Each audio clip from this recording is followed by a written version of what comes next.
So rider position, rhythm, those are two easy things to start with to help you go back to the basics. In this video, we are talking about going back to the basics and what are the basics of dressage.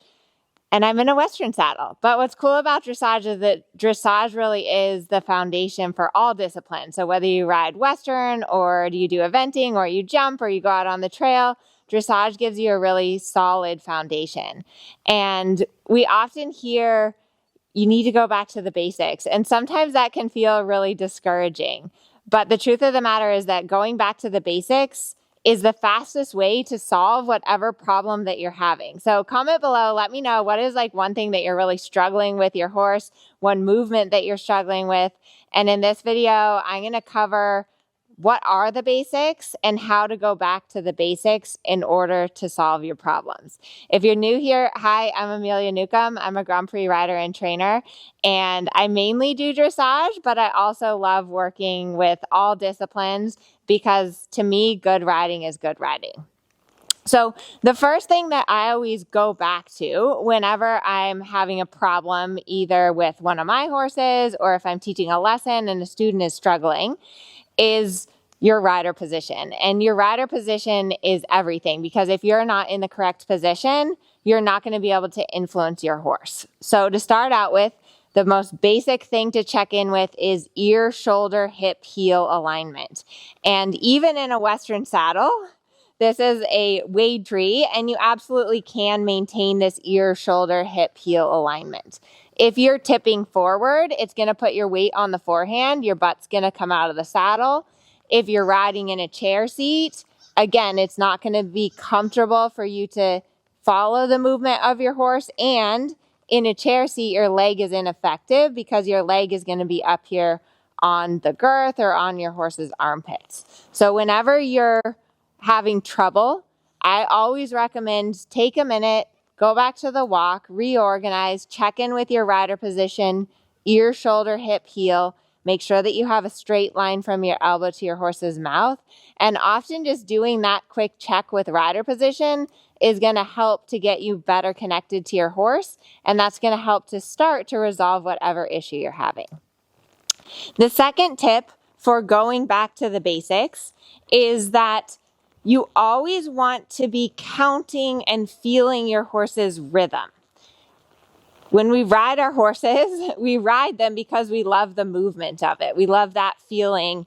To me, I love the feeling of the canter. The canter is definitely my favorite gait. And horses also get confidence by being allowed to move forward. Horses are flight animals, and so if you hold them back or you try to block the forward energy, they're going to get panicky and want to go more and more. So whenever you're struggling or something goes wrong, I want you to think about counting the rhythm. So here I am at the walk. 1, 2, 3, 4, 1, 2, 3, 4, 1, 2, 3, 4, 1, 2, 3, 4. Walk is a 4-beat rhythm, and you want to be able to feel each footfall through your seat. So your hips are swinging and moving with the horse's back, and you really want to be able to feel that through your seat. The trot is the second gait, and the trot is a 2-beat rhythm. So here we are in trot. 1, 2, 1, 2, 1, 2, 1, 2. And the trot has a moment of suspension, which is why it's a little bit bouncier. But it's really important for the trot that you're right in sync with this movement, especially if you're doing posting trot. 1, 2, 1, 2. If you get out of sync with your horse, like here I'm out of sync with him, you could see how when I stopped counting that rhythm and I got out of sync with him, he got tense, he went on the forehand, and then he went to the walk. So often if I'm giving a lesson or if I'm riding a horse on my own, I will literally count in my head whatever rhythm I'm in. So it's 1, 2, 1, 2, 1, 2. And rhythm is the base of the training scale. So the training scale is the system that every rider and trainer uses to train horses. And the first level of the training scale is rhythm. So that's the trot. Now the canter gets a little more exciting. 1, 2, 3, 1, 2, 3, 1, 2, 3, 1, 2, 3. The canter is a rocking motion, and it's a 3 beat. 1, 2, 3, 1, 2, 3, 1, 2, 3.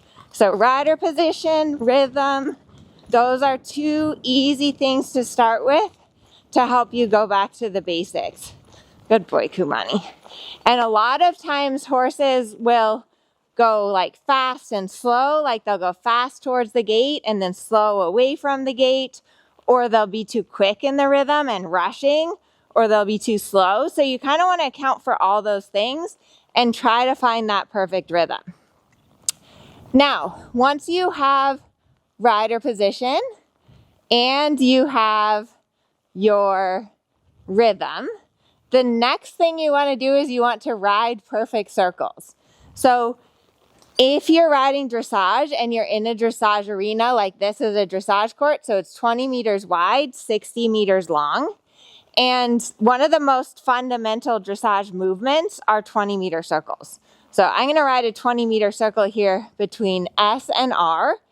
And the reason that we ride circles is because it gets our horse bending on the circle line. So in order to ride a perfect circle, my horse's spine needs to curve on the circle line, right? So from his poll to his tail, he needs to be perfectly curving on this circle line. His forehead should be looking where he's going. If he had a little unicorn horn, that should be looking around the circle line. And what circles do is that circles work on suppleness.